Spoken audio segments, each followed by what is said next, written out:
So when you talk about who's the richest man alive, is the richest man alive the person who has the most money in the bank, or is the richest person alive who controls their time and can do the things that bring them joy on a regular basis? Yo, welcome to Cash Flow Unlocked. Your host here, Perry Jeffries. I'm flying solo today, and this is one of those times when you're getting ready to present and you're excited about what the content is going to be. So if you've been following us, we're having conversations around, increasing your passive income, growing your wealth, right? But we're going to take a pause on that just for a second and discuss hot news. So, unless you've been under a rock for the past month or so, you've been hearing about the now infamous Katt Williams interview with Shannon Sharp on Club Shay Shay. So, I got to get into it today. We're going to go ahead and morph into Club Cash Flow today.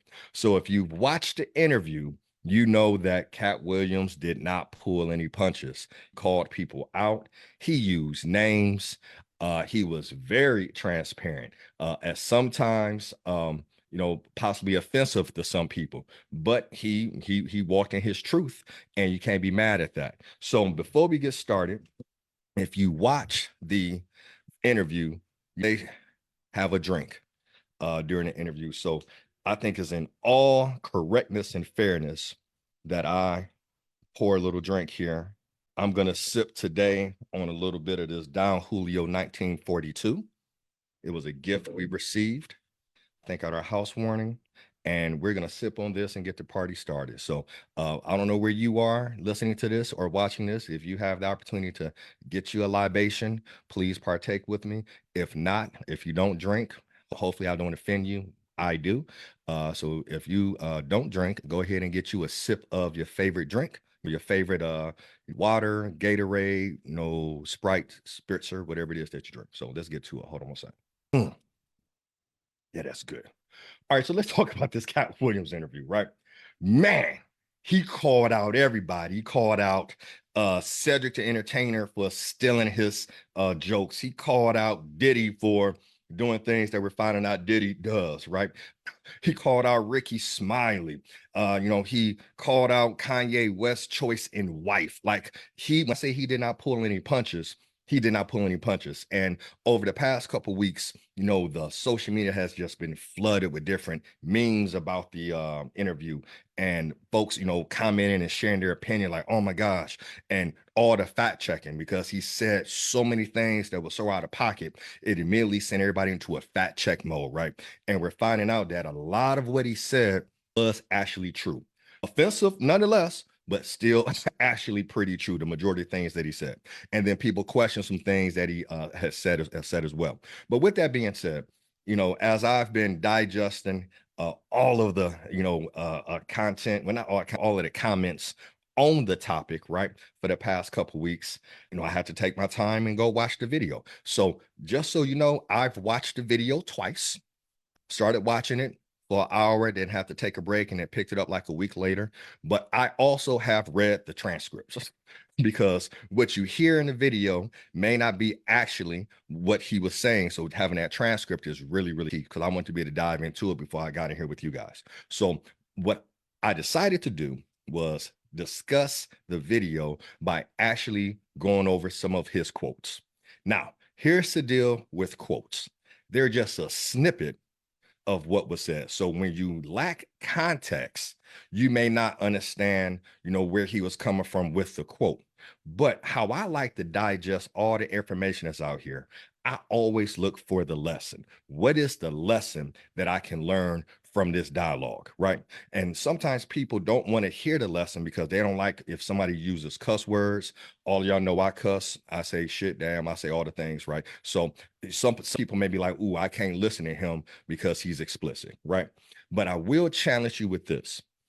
Be more open to listening to people who do not talk like you, people who are not from the same background as you, right? Different religions, different backgrounds, different socioeconomic situations. Because if you take the time to listen versus judge and being so quick to judge, you're usually going to find a lesson in there.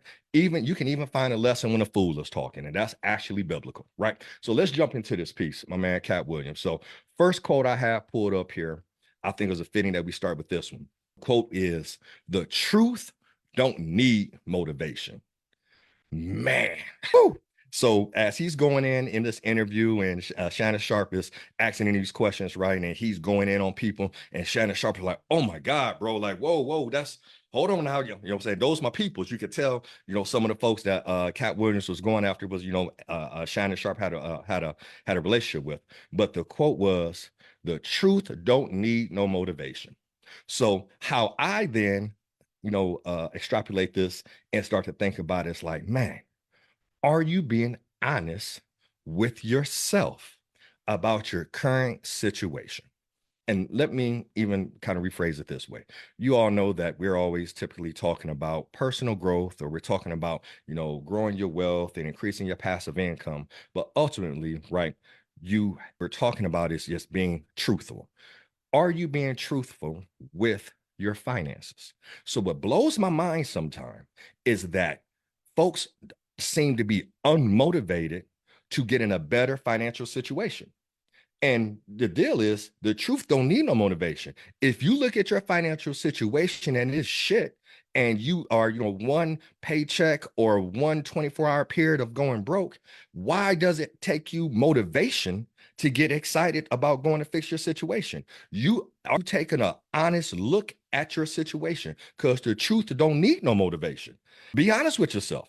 Do you have 3 months of reserves? Well, if you don't have 3 months of reserves, while you're dilly-dallying around trying to figure out how to create this thing, you might need to go drive Uber for a little bit, right? You might need to humble yourself and go work at McDonald's. Anybody who know my situation and my story, when I lost my corporate gig and I was trying to launch my firm, right, from scratch, I had to go back and train at the gym. So I'm this fully licensed financial advisor selling personal training at the gym. You know why? Because truth don't need no damn motivation. If your paper ain't right, do what you need to do to get in a better situation.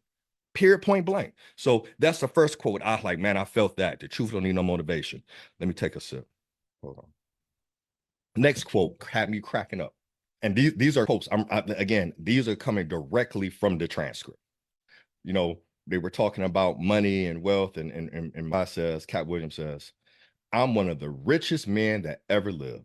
Please don't look at my net worth. I saw my net worth and I had that on me."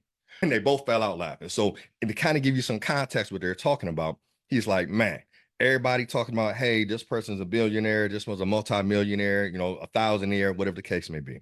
And he said, don't look at my net worth. So let's understand what he said, because here's the deal. What I've learned from this interview is that Katt Williams is extremely smart, very well read, very articulate, and he doesn't mix his words. So if he says it, he means it, right? So net worth is your assets minus your liability. That is your net worth. That is not your wealth, because y'all have been following us long enough. Y'all know what our definition of wealth is, but that is your net worth, right? Assets minus liabilities.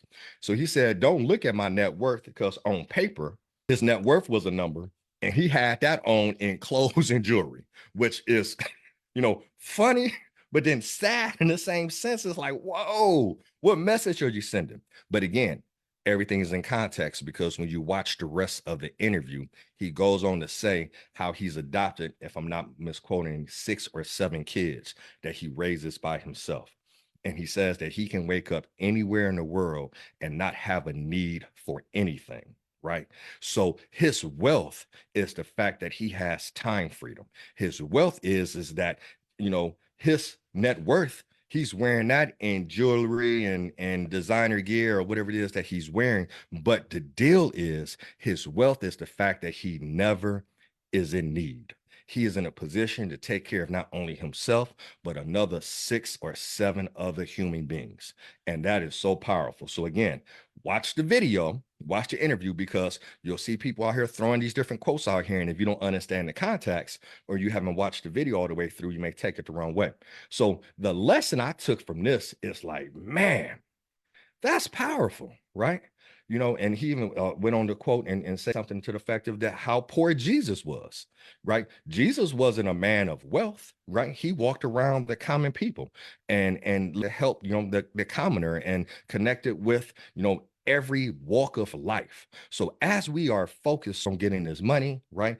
Myself included, sometimes we got to take a step back and realize how blessed we are. So when he said, hey, I'm the richest man that ever lived, it wasn't about the money in his pocket. It was the time that he had and how he, could do the things that he needed to do.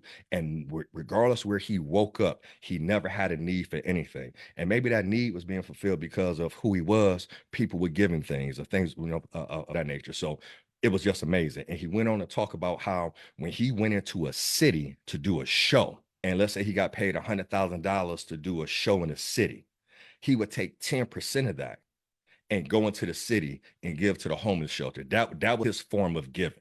So when he came back to the city showed him love because he had a giving heart, right? So when you talk about who's the richest man alive, is the richest man alive the person who has the most money in the bank, or is the richest person alive who controls their time and can do the things that bring them joy on a regular basis? So again, valuable lesson right there. Now you're seeing how we connected the dots here. All right, next quote I'm going to go through. Woo! Quote was, winners are not allowed to allow losers to rewrite history. Let me read that again. Winners are not allowed to allow losers to rewrite history. So again, go watch the interview so you can understand the full context of that quote, right? But when I sat down and kind of digest that, because he had a bunch of one-liners that I was like, whoo, that was a zinger. Let's link to that a little bit. No, winners are not allowed to allow losers. So what's your definition of a winner versus a loser? Because you have to understand where he was coming from when he said that. So he wasn't speaking in the sense of, oh, I'm demeaning someone, right? It was speaking in the sense of, hey, these individuals are stealing content and stealing jokes and then repurposing it as their own. So he, by his definition, is calling them a loser. So he's saying, hey, winners, you're not allowed to sit back and watch people steal your content and not say anything about it, right? So effectively, what I got out of this is do not be afraid to step forward and say what you got to say. There's a many a times I've sat on the sidelines, and my team knows this because I vent to them, and I'll share this with you guys. And I was actually sharing this with a group the other day, where I sit on the sidelines and I see all of the, quote unquote, entrepreneurs or advisors being, touted in the community. Oh my God, this person is a great entrepreneur and come listen to them and let's give them an award. Or, oh, this advisor is doing XYZ. And I sit back because I've been doing this 2 decades now. Been an entrepreneur going on close to 3 decades now. And I know the stories. And I know that, hey, this entrepreneur who so many people are paying money to sit in front of is not a full-time entrepreneur. Matter of fact, they have a full-time job and they're not really doing this for real in real life. And I sit back and now I have to ask myself after listening to this, man, should I be sitting back or should I be calling it like I see it, right? And again, I'm not into confrontation and things of that nature. I kind of just sit in my lane. But am I doing the community a disservice by not saying, hey, hold on, that entrepreneur that you're listening to doesn't do this full time, so they don't know about the stress of having to pay bills, of, hey, is the business profitable enough for me to take care of my family? My wife is getting sick, what I'm saying, right? Because they're getting a six-figure job and you're going to talk to them about, hey, how do you grow a business? Well, they don't have the same stress that an individual who does this full time and this is their only source of income does. So if they don't have that type of stress, they don't have that same type of if you don't have that type of experience, I don't know how you can help me if I'm out here butt naked trying to take care of my family, being an entrepreneur. So when I heard that, I was like, man, do I need to, step up and start calling it out? I was having this conversation with a group yesterday. A lot of the financial advisors y'all listening to have filed multiple bankruptcies. How do I know? Because I was in that game, right? Most financial advisors are good at understanding how to grow somebody's money in the sense of, hey, this is a good investment. This is a good stock. This is a good, retirement plan. This is a good insurance product, right? But if you ask them like, hey, how close are you to being financially independent? They don't know their numbers. So if they don't know their numbers, how the hell are they supposed to help you get to your numbers? But again, I'm just going to get through the quotes today, but that is the lesson I learned from there is, you know what? Winners are not allowed to allow losers to rewrite history. All right, that was my take on that one. All right, the next one here. Everybody's been quoting this one. So during the interview, Katt Williams was talking to Shannon Sharp, right? And he called somebody's name. I believe he called out Faison or somebody on here. And you could hear Shannon Sharp kind of going to not defending the person, like, oh, they did a great job in this movie, but what, right? And you see Katt Williams take a pause. He took a sip, which I'm gonna do. That's good. And he looked at him and said, "You have an unnatural allegiance to losers. It's not like you." I had to think about like that. I had to rewind that one because if you watch the interview, he paused, he looked away, he gathered his thoughts, and he came back and said, "You having an unnatural allegiance to losers is not like you." So, though it tickled me to death and I knew where he was going with it, my takeaway was this, and this is the lesson I'm going to share with you that you can possibly apply to your finances or your life or just everything in general. Who is in your network, right? Who are you listening to? Who are you have an allegiance to, right? Many of us have heard this, and if you haven't heard it, that you are the sum, some average of the five people you're closest with. So if the five people you're closest with are millionaires, you're more than likely the sixth, right? If I said it right, fifth, the sixth, you guys get the gist, right? So who are you listening to? Who do you have allegiance to? Do you have allegiance to toxic people? Because that allegiance to toxic people, and again, everybody's definition of loser is different. I know it's a tough word, and a lot of people don't want to be like, oh, you shouldn't call anybody a loser. I get it, right? But we're talking about the interview and how he used it and how I received it, which I'm sharing with you because you guys are my community, right? But winners, people. So let's say winners are high performing individuals. If you're in our community, it's a good chance you're a high performing individual or you're trying to get to being a high performing individual. So if we rephrase this and said, hey, it's unlike you, high performer, to have an allegiance to low performing individuals, right? What happens if you're always talking to or you had this allegiance or this marriage with individuals who are not high performing? Is that going to help you during your extraordinary season, or is that going to hurt you during your extraordinary season? Something to think about, right? Like I had to do a whole audit of who was in my circle, who I was letting in my house, who I was spending my time with. And my team knows there's no BS. My family knows there's no BS. I had to cut some people off right around the pandemic. So about 2019 going into 2020. And when I cut off the people who were draining me, draining my energy, coming to the house, drinking my good liquor, right? When I cut them off, I literally tripled my income. No lies. Literally tripled my income from that time to now. And now, we get into it. Actually, now we've quadrupled, what that income was based on last year's numbers, right?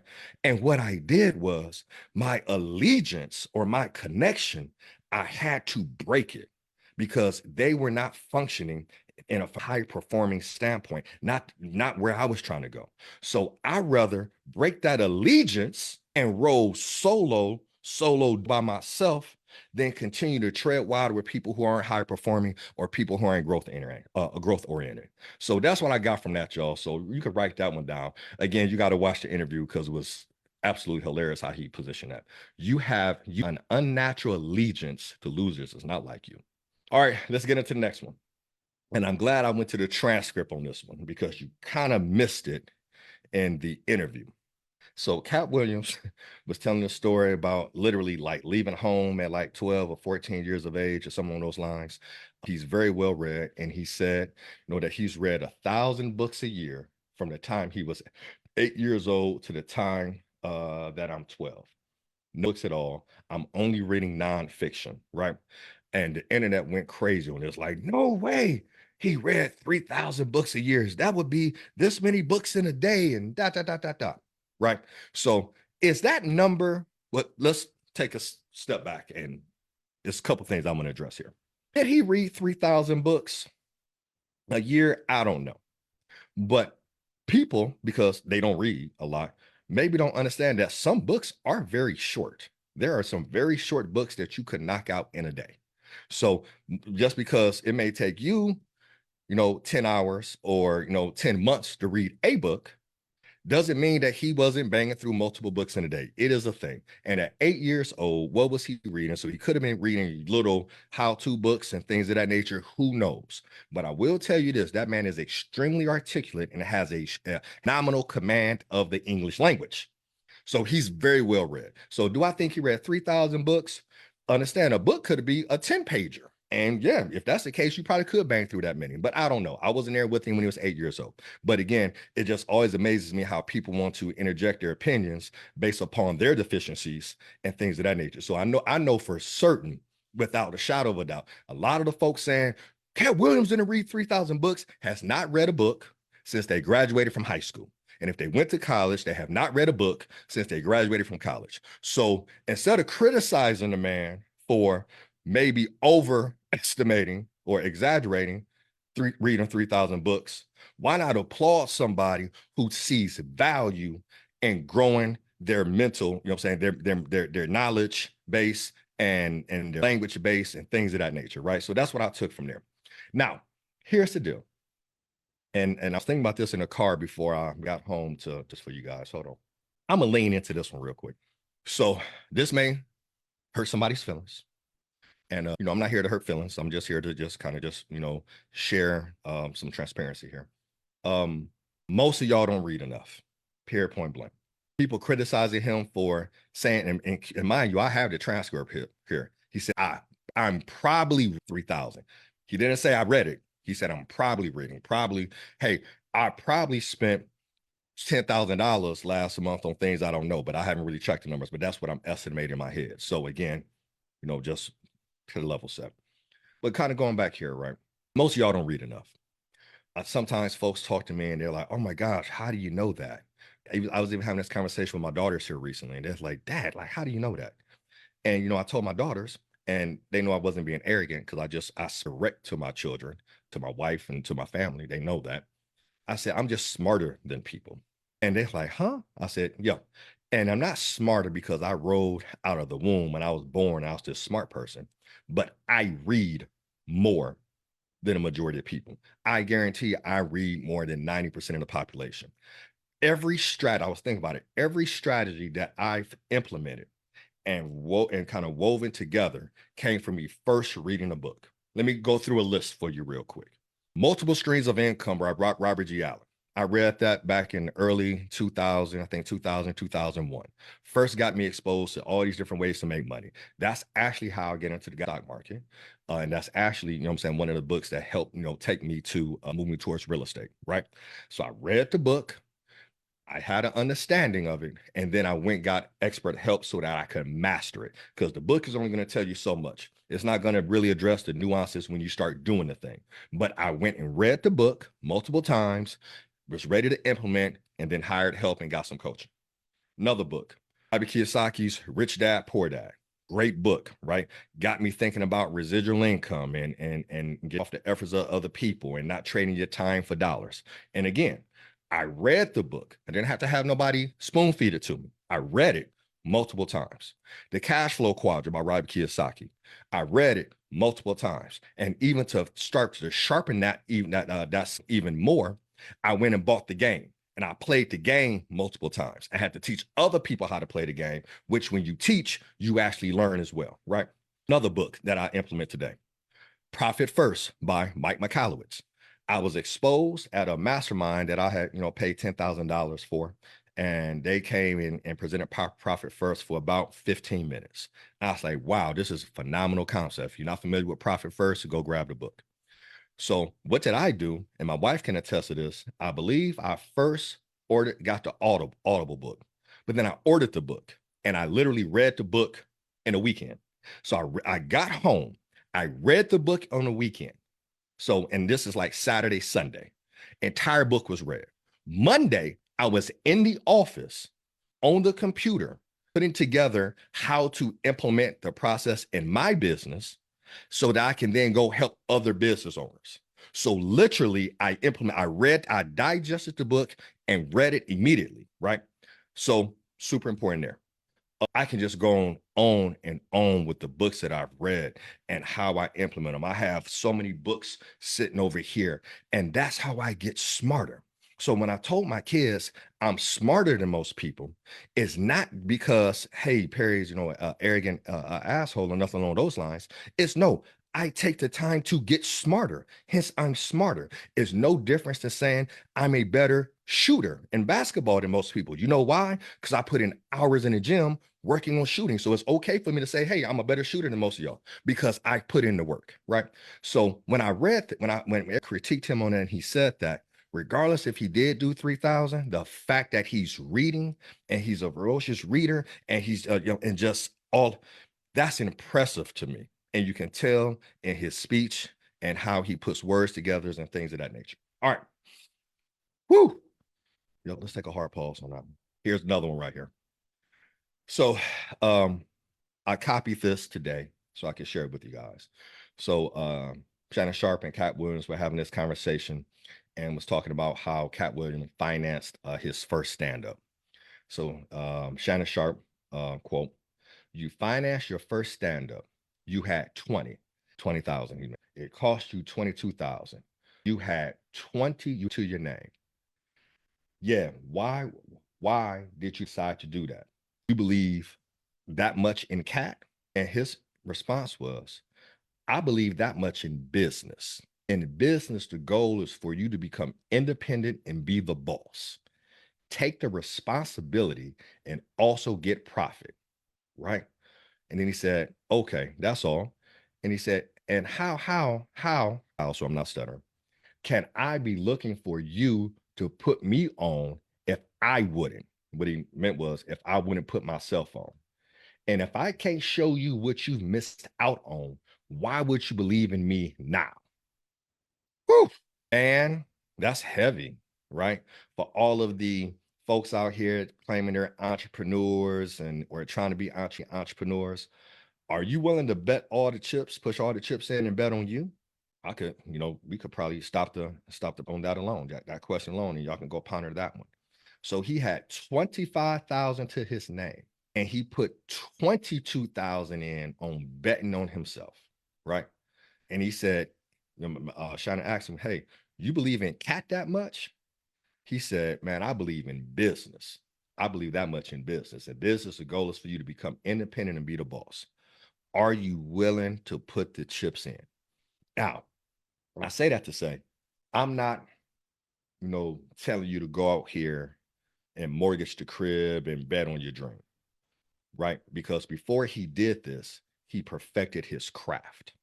So when you watch the interview, you're going to hear how he was doing his first stand-up, I think at 12, 14 years old when he did his first comedy show, right? And it was like, hey, I can't get in. So he didn't have money to get into the club. And he told him he was a comedian or, it's just, we got to listen to his story. So prior to betting on himself and pushing all the chips in, he had perfected his craft. He went on to talk about how when he first started that, the white crowds liked him and appreciated him more than the black crowds, right?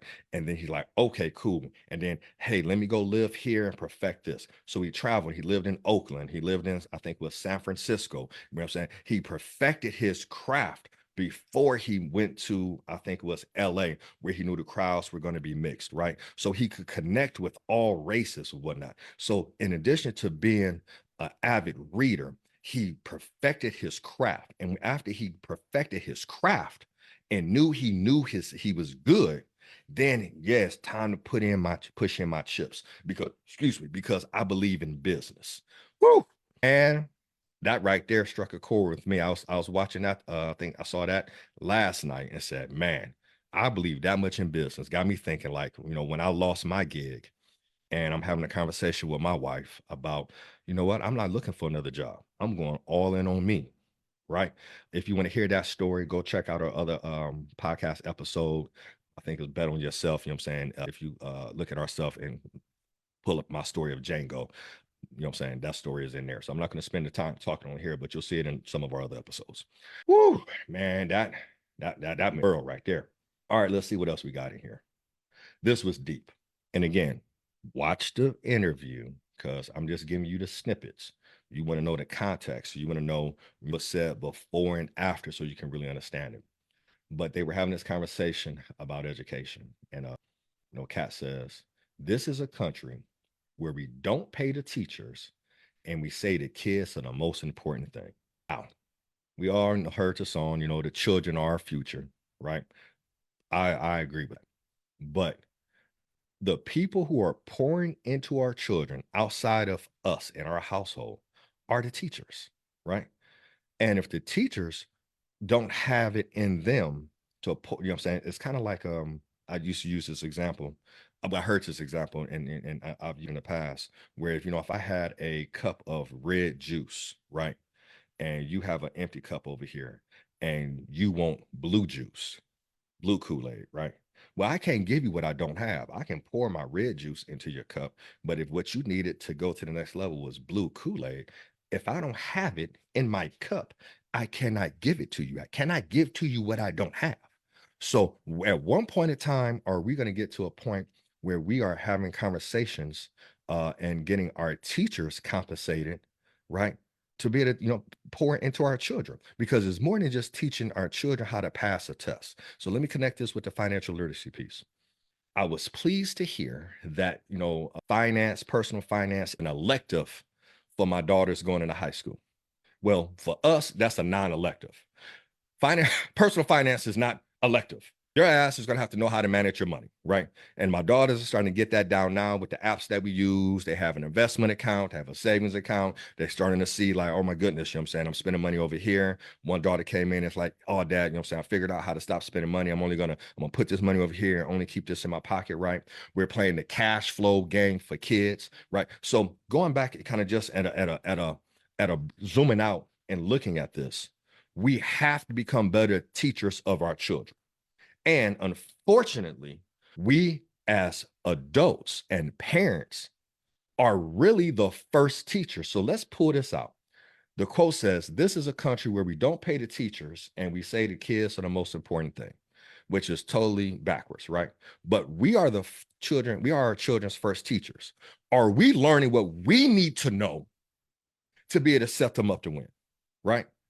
In the book that I referenced, the Jewish phenomenon, it talks again, I reference this all the time, that wealth is transportable. Wealth is not, oh yeah, hey, I died and I have some life insurance here, take this life insurance. Because guess what? If they don't have financial literacy coupled with that life insurance, they're going to trick it off and they're going to blow that money, right? So I have to be intentional about getting better with finance and understanding the different strategies and understand which strategies go where, right? So that I can have that conversation with my kids. So again, I love that quote. And that's the lesson I got from there. That got me to thinking like, man, we as parents cannot depend on the school system or the government to prepare our children for financial independence. If we're not preparing for financial independence and learning what we need to learn in order to get there, we cannot give it to the kids, and we sure cannot depend on the government or the school system to help our children become financially literate, right? That starts with us. Oh man, y'all, let me take a sip real quick. Next quote I got right here, I'm going to use here for you. Being afraid in no way stops you from doing what you got to do. So here's the deal, y'all. It's okay to be afraid. That's the definition of bravery. Doing shit that makes you afraid. That makes you brave. If you wasn't afraid to do it and you went and did it, that wasn't being brave. Being brave is like, man, I'm afraid to look at my statement. Be brave and do it anyway, right? Man, whew, I'm afraid to open up my first investment account. You know what? Being afraid is okay. It still shouldn't, if being afraid is okay, still shouldn't stop you from doing it. We have to stop leaning into fear and start to lean into our God-given buildup to be brave and attract and go abundance of, you know what I'm saying? I've heard some folks out there, I think their tagline is abundance is your birthright. And that's not mine, you know what I'm saying? So you give credit where credit is due. That's another organization. But I've heard that, and that's kind of their tagline. Abundance, you know what I'm saying, it's your birthright. It is. If you believe that you were created in the image of the most high, why wouldn't you believe that abundance is your birthright? Right. So being afraid is very contrary to what we need to do. You know how many times I hear folks, oh, well, I know I need to do this, but I was afraid to look at my numbers. Why? They're your numbers. Why are you afraid to look at your numbers? Look at them shits, right? It's important. Stop being afraid, y'all.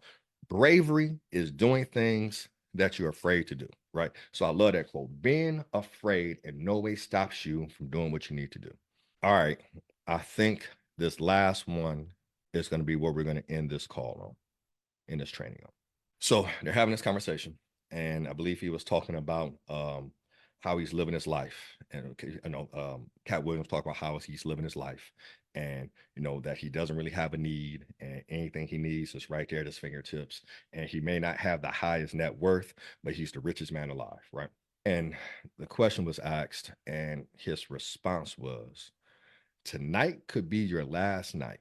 How would it feel to leave it all? Right? If you knew that tonight was the last night you would be here on this earth in the fifth, what would you look back and say? Right? Would you be happy with the legacy that you left behind? Right? And I'm not talking about your money legacy, right? If I passed tonight, I remember having this conversation with my mom before she passed. And those who don't know, my mom had a 2-year bout with cancer, passed here September 4th, 2023. And during that time, we had some great conversations with each other. We had a standing breakfast date on Fridays, and I still keep those dates today. I still go to breakfast on Friday to, meditate, talk to mom. And, I remember asking her this one question, like, hey, the twins are, about to turn, well, they're 14. So at 18, they're considered adults, right? I don't know if I've prepared them for adulthood, and I'm scared, right? And let that sink in for a sec. If you have younger children like me, or not your younger children, maybe your children are older and adult, is you and your husband, but what happens if tonight was your last night? And I'm not trying to be morbid. I'm just keeping it 100. The one thing we know is going to happen. We all of our asses are going to die. Like I know death is hard, and we all grieve differently in the whole nine. But the one thing we know that is 100% going to happen when we're all born. If you're born at some point in time, you're going to die. So you have to think about that, right? You know what I'm saying? Kind of take the emotion out of it and think about it. So are my kids ready? Well, thank goodness, they started to understand finance, right? They understand it, starting to, hey, when I get this money, I should be actually doing something with this money to make me more money. Now, they understand it. Are they doing it? Not quite. But I will say this. My daughter came up to me the other day and she said, hey, Dad, did you see the notification? I said, notification for what? She's like, I'm trying to Apple stock. You got to approve it. I was mind blown, like taken aback. Oh, okay. Have I taught them everything they need to know to be independent, healthy, successful adults? No, it's a lot more I would love to teach them. But do they have a yes? Granted, you know what I'm saying? If I passed today and left them at 14, there's a lot of things they're going to have to learn, right? But do they have a good foundation? Are they understanding, what I'm saying, mindset and being in the right environment? One of my daughters start talking about, we studied the law of environment because, again, we read books in this house. And my daughters had to go and read the 15 invaluable laws of growth, right? By John Maxwell. Some people have thought like, well, that's too heavy for them to read. Why? They want to grow. They want to be successful. Why aren't they reading it? So they have to read it. In addition to reading it, they also had the workbooks that we would do on Sundays and go through together. So my daughter comes to me. She says, hey, Dad, this environment that I'm seeing, oh, it's so negative. She says, if I ever start to act like this environment, what I'm saying, you need to cuss me out. Now, I probably share too much with y'all because me and my daughter have a weird relationship. I talk very candidly to my children, but I was like, oh no, don't worry about it. I will, what I'm saying? But it was the fact that at 14, she can acknowledge a bad, toxic environment and know that, hey, I may have to be in this because I'm kind of required to, but it's not going to impact who I am and my values and what I'm trying to get accomplished. And by the way, dad hold me accountable to that, right? These are the lessons. These are just the things that are super important. Now, I'm not in the room with Katt when he's raising his kids, right? And all of that. But I will say this, there's some valuable lessons and some things I pulled from that interview. Read, you know what I'm saying? Be an avid reader. Don't stop reading. Never stop getting smarter. Bet on yourself, right? The truth don't need no motivation, right? What else is in here? And if you had to, you know what I'm saying, if it all ended today, you know what I'm saying, tonight could be your last night. How would you feel to leave it all? Am I leaving the legacy? Let's pull away the life insurance that they're all going to receive and all of that and the trust I set up. No. Am I leaving them the skill set and created a good foundation for them to be able to win? Work. And you know what? Though I'm like, man, we got so much we need to do, the foundation has been laid, right? So with that being said, y'all, that's how we're gonna close out this episode. Let me take one more sip. That's amazing. Thank y'all for rocking with us here. If you're in the Facebook community, be sure to ask any questions, comment, share this with your friends. If you're not inside our Facebook community, after you get off this podcast, go to facebook.com/groups/cash flow unlocked. Come in here and rock with us. We are here. We're moving. We are moving. We are a movement. We are on a mission to close the wealth gap. In addition to that, we are helping high performers create enough passive income so that they can, retire early and accelerate their timeline to financial independence. And we do that collectively. So it's all hands on deck, and we love to have you in here. All right, y'all, I'm going to jump off of here and jump over into our Zoom room where we have members from our Accelerator Academy in here waiting on us. And also, too, if you want to be part of a community, a close-knit community of high performers who are taking actions to increase their income, which leads to more independence, which leads to more impact, give us a ping, hit us up. Ask for information on the Accelerate Academy. It's absolutely fire. We have a cohort that opens up periodically throughout the course of the year. Come down and get down with the movement. All right, y'all. See you later.